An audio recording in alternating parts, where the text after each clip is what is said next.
కర్నూలు జిల్లా కోడుమూరు పట్టణంలో ఏర్పాటు చేసిన హిందూ సమ్మేళనం ఘనంగా నిర్వహించారు. ఈ కార్యక్రమానికి ముఖ్య అతిథులుగా రామానుజ జీఆర్ స్వామి, ఆదిత్య పరమశ్రీ స్వామి పాల్గొన్నారు. ముందుగా రాములవారి ఆలయం నుంచి వెంకటేశ్వర స్వామి ఆలయం వరకు భారీ ర్యాలీ నిర్వహించారు. అనంతరం కొత్తగా నిర్మిస్తున్న వెంకటేశ్వర ఆలయాన్ని, గాలి గోపురంల పనుల సందర్శన, పడమటి ముఖద్వారంను ప్రారంభించారు.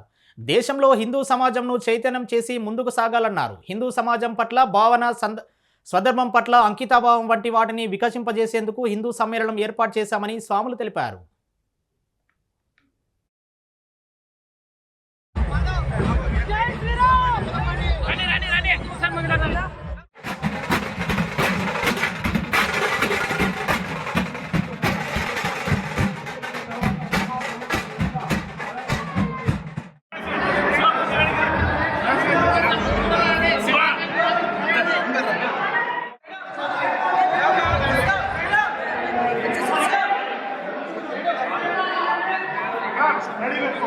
అక్షాస్తరి సంపత్ కుమార రామానుజాది స్వాముల వారు అలాగే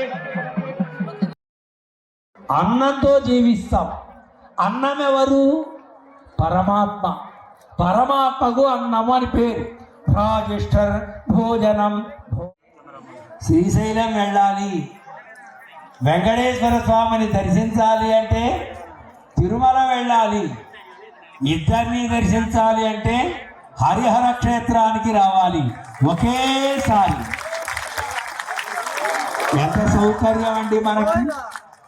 జ్ఞానము ఆనందం ఒకచోటే దొరుకుతూ ఉంటే అంతకంటే సౌకర్యం ఇంకా ఎక్కడైనా ఉంటుందా? ఇందాక మహేశ్వర్ రెడ్డి గారు చెప్పారు, నిత్య అన్నదానము. దేవుణ్ణి సేవించగానే అలసిపోతాం. మళ్ళీ ఏ హోటల్కి వెళ్ళాలి, ఎంత దూరం వెళ్ళాలి అవసరం లేదయ్యా, ఆ భగవత్ ప్రసాదం ఇక్కడే లభిస్తుంది అని భగవద్ అనుగ్రహాన్ని అన్నంలో కలిపి, అన్నం బ్రహ్మాండమైన